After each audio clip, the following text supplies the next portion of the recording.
আজ রেল টেকার হচ্ছেকার যে ডাক দেওয়া ছিল সেই অবরোধের ভিত্তিতে যারা পুরুলিয়ায় অ্যারেস্ট হয়েছিল তাদের আজকে জামিন হচ্ছে। সেই আমরা জেল গেটে অপেক্ষায় আছি। লাইন কি কত লাইন দিলে হবে?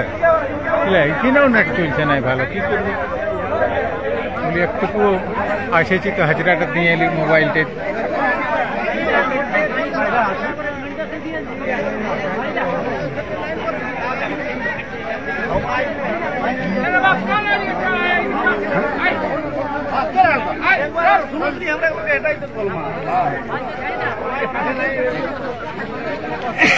তোমাদের ইয়ারা কই আছে? কৃষ্ণ তৃষ্ণরা নাই আছে?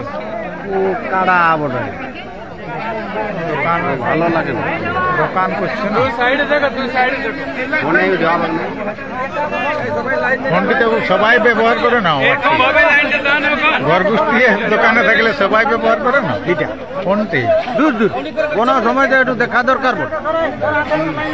আর আজের ডেটটা কোনো নতুন বটে না।